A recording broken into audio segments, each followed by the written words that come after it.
Howdy, and welcome back to the new Variety Art Show, this week's edition on your public access station. If you've been watching our show for a few weeks, you've probably noticed a little change in the opening theme music, and that's because we have a new musical director, and we'll introduce him in just a minute. But first of all, I want to welcome all of you here to the new Variety Art Show, your chance to meet and greet variety arts entertainers in the 90s, where you'll get to hear what they do, why they do it, how they learn to do it.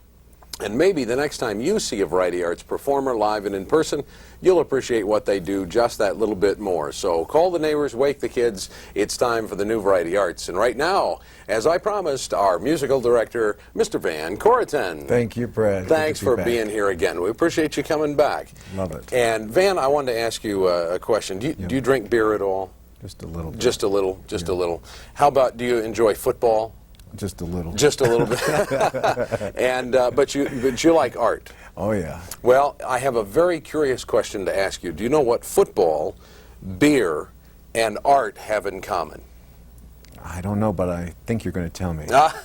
Actually, it relates to our guest today. His name is Paul Reeves, and he's also known as Dr. Zap. I've heard of Dr. And he is a fascinating gentleman I've been wanting to have on the show for quite some time. Plays football. Yes, and well, he did. He did play football, and we're going to talk about that. He also was associated with beer at one time in his life, and he's also an artist. And I wanted to show you, this is the kind of art that he does. Wow. It's called caricature, where you take somebody's likeness and make kind of a cartoon character out of it, and he does beautiful work. This is a full-color one that I had to twist his arm a little bit, but he was nice enough to do for me. So right now we're going to go over. Oh, I'm going to have him do one of you while we're on the we're talking on the show. Okay, Great. Protect that for me, all right, with your life. Right now we're going to go meet our guest. Here he is, Dr. Zap, Paul Reeves. Paul, thanks for being here. My pleasure, Brad. Thank you. Oop, we've already kicked some stuff over here, and that's all right, because I want to show these things. Thanks for taking time out of your busy schedule to be here with us tonight. And you're quite colorful. People sometimes mistake you for Santa Claus, don't they, in the off-season? Santa Claus a week ago. Oh, you were? That's great. Paul, how long have you been doing artwork? Forever. Forever. I was in high school in the early 30s, and I started then, without any instruction. Did you doodle while you were in class? Is that the kind of stuff? Always. Did that get you in some trouble back then? Definitely. Did you have to go stand in the principal's office for not paying attention to the teach? My grades showed the fact that I was not paying full attention to my biology class or whatever. Biology. Well, you should have done great in drawing all the dissections and everything. Oh yeah. Yeah. Must have passed on the artwork part of it. Well, so it started in school, just naturally. You just. And when did you start drawing people? When was that? I mean, did you draw objects first and then people, or? Oh, everything. Everything. Anything. Anything you could draw. Yeah. The people, I caricature all around Arizona, anywhere, and have for about 30 years. They always ask the same question. How long have you been doing this? And how do you answer that? You know, it's hard to answer. Oh, yeah. I might just show you this. Oh, now That's this one of the answers. Let me hold this up here for the camera. That is one of my first. I did that in 1937 at the University of Colorado. And you can see right down at the bottom. My good friend Byron White. Now, Byron White, for those of you that don't know, he was also called Whizzer White, wasn't he? Yes, Whizzer White. Whizzer White, of football fame. Yeah, he was All-American. And tell me, what happened to Whizzer White? He went on, and now he's Supreme Court Justice. He's been there a long time. In With Sandra Day O'Connor from Arizona. Yeah, Byron Whizzer White, and this was done by Paul in 1937. That's incredible. Yeah. Your expertise goes back a long, long way. And you played on the same football team with him. Well, I was his backup. Oh, okay. Well, that explains that. Well, we'll get into that in just a little bit. Now, that was at the University of Colorado? University of Colorado. And did you go to high school in Colorado, too? Was that where you I went to Golden High School in Colorado. In Golden, Colorado? Golden, Colorado. Ah, okay. I've heard of that before. Is that where you were born? Were you a native of Colorado Springs, close. Colorado. Oh, I love Colorado Springs. Yeah. I hope to get back there someday. When did you move to Arizona then? How long have you been here?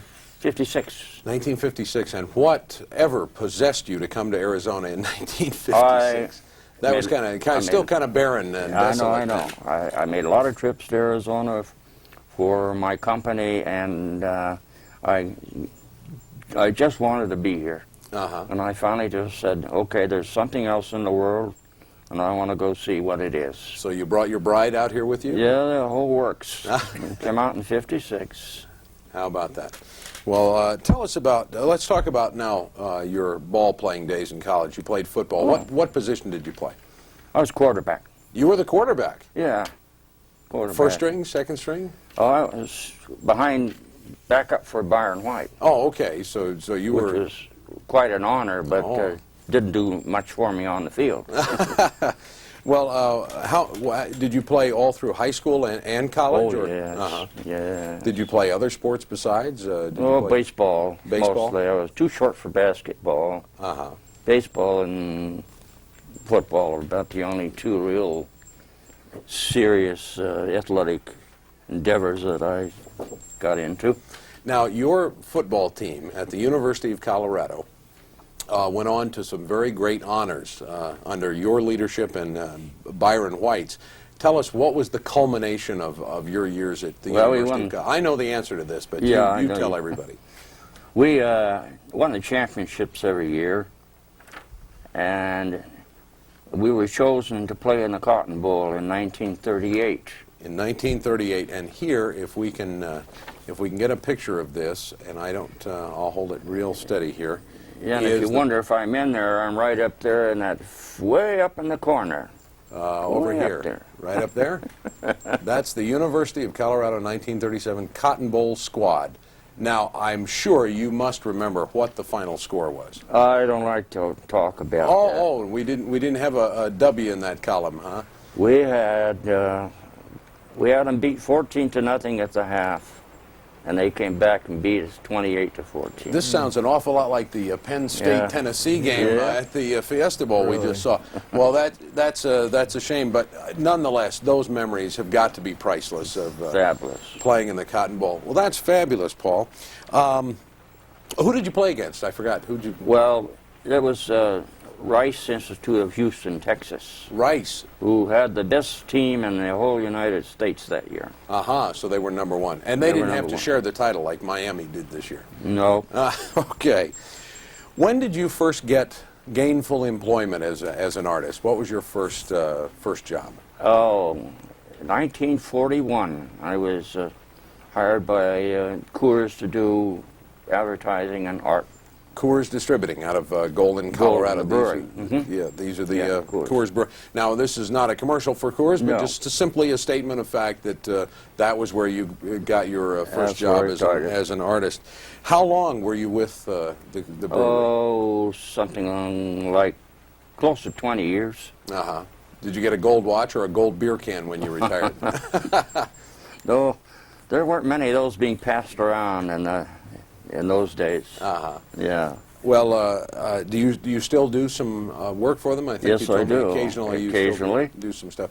Well, here's the amazing thing. Tell everybody, if anybody's ever had a Coors out of a can, they've got to know you. So why don't you tell them why? I'm going to hold this up now. That's one of the very first cans that was made way back in about 48, I think. This is a beer can from 1948. And that was my design. I was asked to design that can, and I'll turn it around. And that's what turned out to be. So this was the very first Coors beer can. Is that right? Yeah. And Paul did the art. Isn't that incredible? Incredible. Yeah. Incredible. And can you imagine what a can like this is worth these days? I don't know, but there can't be very many of them around. No, I wouldn't imagine. They're steel, and if they're left where they're in the weather, where there's water, of course they just rust away. They'll rust and disintegrate. Yep. Well, that's incredible. Now, you still do some work for Coors, and this is a little thing that I brought, that you were nice enough to give me. It's a little display box, and it was specifically done for Arizona, and there's some trivia questions on here. What famous explorer was the first man removed as governor of Arizona? Van? The answer is not Ev Meekum, I don't think. I think there was somebody else. John Fremont. Anyway, it's a little trivia box, and the answers are on the bottom, but it has little pop-up of Arizona there. So anyway, that's neat. You're still doing stuff. You're also an author, and you were nice enough to give me one of these books of your travels when you were traveling around for the Coors Brewery. And this is, just hold this up here. This was The Adventures of Coorsley and Me. Now, what was Coorsley? Explain to everybody what that is. Coorsley was a Crossley Roadster, very small. Weighed 1,000 pounds is all. Oh, my goodness. And About the size of a Yugo, I think. I drove it all over, everywhere. Uh-huh. I drove it to Albuquerque one time even. They bet me I couldn't do it, and I did it. How about that? And that's what you... A marvelous little car. Now, that's not the only book you've written. Now, this is, I'm really privileged to show everybody this, because this is I tell you what, as we're talking here, so we don't get behind, you were nice enough to agree to demonstrate your art and your artistic ability by doing a caricature of Van Corriton, our musical director. So while we're talking, go ahead and...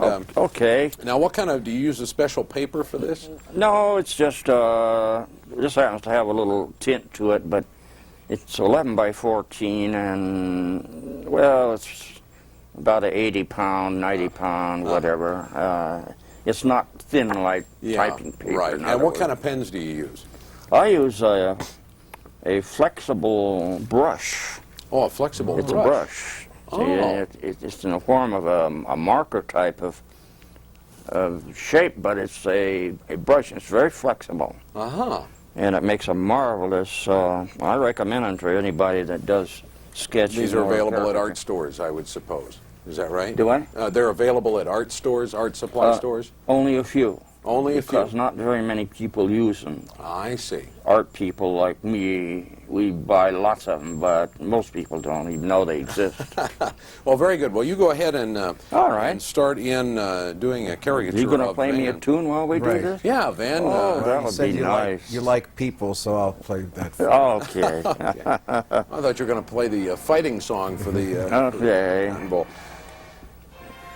Let's see, where are we at here? This is Paul's new book that he's coming out with, and let me see where we're at.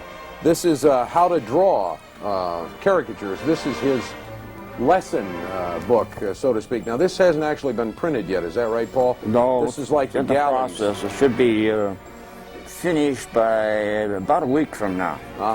In about a week, this will be coming out. Yeah. And this tells you how to draw figures, how to draw faces. It's a complete lesson book in how to draw caricatures by Dr. Zapp. And we'll be anxious to find out where that's available. I want a copy. An autographed copy, as a matter of fact, when it comes out. We'll do that.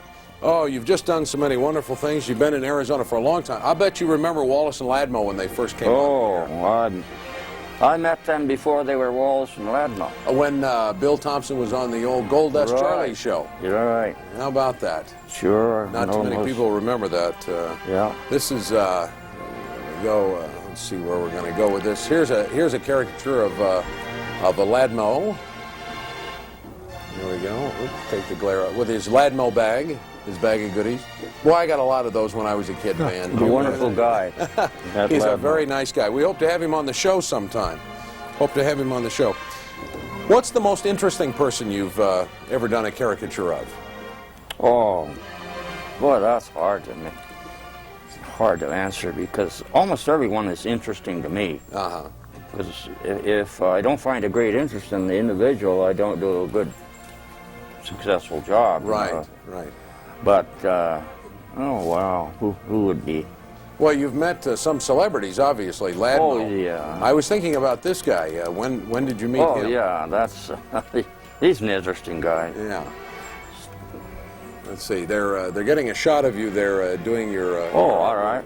artwork It's there. kind of an awkward way to do this. Yeah, he doesn't have anything to draw on. I tell you what, I'll give you this. I'll give you this to use as an easel after I show it here. This is probably some of you remember Brother Dominic, who was with IBM. Remember, It's a Miracle. Oh yeah. Xerox, yeah. Or Xerox. I'm sorry. Xerox. Oh God, forgive me. Xerox. It's a Miracle, and this was Brother Dominic, and. So he's done a lot of interesting people. Let me go ahead and give this to you to use maybe as an Yeah, easel to that hold. will help a There you little go. steady the.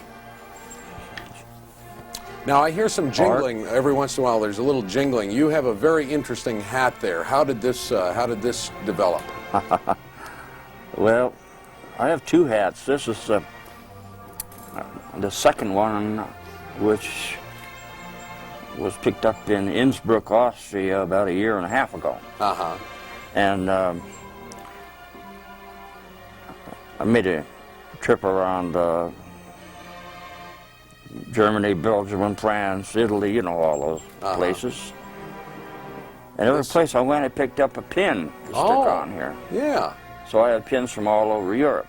Now this was for your 50th wedding anniversary, wasn't it? Yeah. Yeah. Which I spent in a gondola in Italy. In a gondola in Italy. Well, my wife and I spent our 8th anniversary, I think, in a gondola in Scottsdale. It wasn't quite as exotic as that. But Paul and I have met years ago performing, and I was doing some magic, and Paul was doing caricatures. And he was just the kind of guy that everybody enjoyed talking to, was very pleasant, a lot of fun, and had an interesting story to tell. And it turns out that some years later, Paul and I shared a very interesting common event in our lives. Now, Paul just admitted that he's been married 50 years. I haven't been married quite that long. But May 25th is his wedding anniversary, and that's my wedding anniversary to my wife, Brenda. And Paul was nice enough to do this very special anniversary card back a couple of years ago, and I've hung on to it. It could be a masterpiece. I don't know. Someday it could be worth a lot of money as Paul's reputation grows. But this is very interesting, Paul, because this is styrofoam, actually. I don't know if I turn this sideways a little bit, you can kind of see that it's like styrofoam, and it's 3D. And he cuts these out and then paints them and whatever. Now, what is the technique involved here, Paul? Can you tell us? Use a hot wire. It's called a hot wire to cut the foam, and then they use acrylic paint. Takes paint beautifully. Yeah. Acrylic paint. Acrylic paint, because a lot of people have tried to paint styrofoam and it just dissolves. It dissolves. Yeah. That's correct. So acrylic paint is the secret. Well, we've got our first secret now. It's acrylic paint on styrofoam. Very good. Well, let's see. How do you think caricatures came about? I mean, is this a fairly recent phenomenon in entertainment? No. It originated in, well, I believe England was more responsible than any other country. And it was used for political purposes. Oh, okay. For political posters. Yeah. And they used to mistreat the politicians with caricatures. And kind of make buffoons out of them. Yes, that's right. And it's only been the last few years, like 20 years maybe or whatever, that in this country it's become very popular, and you'll find caricaturing going on every day or every night all over the country. Yeah. Why do you think it's so popular? What's the appeal of having yourself made into a buffoon, so to speak, or a caricature? It makes a great souvenir, for one thing. I was out at Rawhide last night working at a computer company. And boy, they really went everybody wanted one to take back to, most of them are from Seattle. They love them as souvenirs. So it's sort of a status symbol, yeah. And they really push us for all we're worth, putting them out. I can imagine. I've seen you work. And how long does it take to do an average caricature? Oh, I spend about maybe 5 minutes. I try to do a complete, thorough job of every detail, the body, the whole bit, you know. Takes about 5 minutes. Now, if you add color to that, how much? Well, that'll take another 2 or 3 minutes. Usually don't have time for color because there are too many people want to get in the act. So it's only if you have a few to work with that you use color. Yeah. Keep drawing here because we want to show everybody. I get interested in you. I forget what I'm doing. We keep talking to each other, and I distracted him. Yeah. Now, in your Christmas cards every year, and they're very special also, you've created a kind of little town in Arizona. It's a mythical town. I can't remember the name of it. Are you talking about Wiggly? Wiggly, Arizona. Wiggly, Arizona. And your wife, you call what's your nickname for your wife? Calabash. Calabash. Yeah. And so you write little stories and little cartoons about Wiggly, Arizona, and Calabash and yourself, and those are your Christmas cards. You even went so far as to build a town. Yes. A little miniature town called Yes, Wiggly. I built Wiggly. Tell me about what all was in Wiggly, you know. Oh, about 40 or 50 buildings, and had a bunch of trains running around, of course. N-gauge trains. I had hundreds and hundreds of lights. So it made it kind of a little waterfall too, didn't you? Oh, it had a running waterfall. Yeah. Running waterfall. It was wonderful. Yeah. It was wonderful. So it and was, you made everything, absolutely everything. Oh, everything from scratch. Yeah, it was huge. It sat on top of a ping pong table. It was huge. Yeah, that was even really neat. Much bigger than a ping pong table. It went clear over the edge. About took over your whole backyard there. Yeah. And you did all of the little houses you made, Yes. and all of the artwork and the painting and everything. Just incredible. How long have you been? Well, let's see. 50. You just celebrated your 50th. So what is it? 51 or 52 years now that you've been married? 52. 52. And how many children do you have? Oh, 4. 4. Wow. Well, Wow. well, that's not bad. Yeah. That's not bad.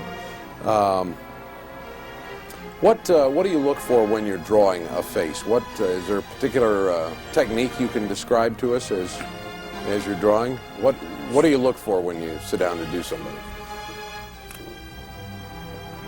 You look for prominent features, obviously, but I don't use the exaggeration method. That is, greatly exaggerate any one feature. I do exaggerate, yes. But I found that people would rather have a cartoon portrait than something that's really exaggerated, like you find in the editorial page of the newspaper. So they still want to be able to recognize themselves. Oh, yes, yeah. That's right.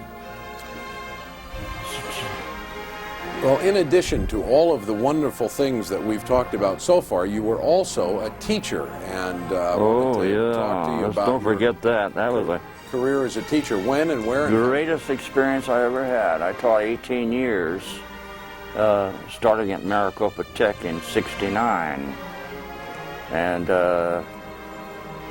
Maricopa Tech in 1969. yeah, and Maricopa Tech now is called Gateway. Oh, the Gateway. same school. Okay, it's now Gateway Yeah. Community College. But Now I you started out there with a program. There never had been a commercial art program like it. As a matter of fact, I don't think there was even one in the country at that time, way back in '69. Yeah. So we started out with 5 students, and pretty soon we had between 40 and 50. So it was. Now you had some students from there that went on to become caricaturists. Oh is that yeah, right? so I can tell you one you see every day in the paper. Kirkman that draws the baby blues cartoon strip. Baby Blues Yeah, by Kirkman. Is that- Kirkman. Yeah. Yeah. He was one of my prize students. Well, we'll have to look for him in the paper. Now we know who taught him all about it.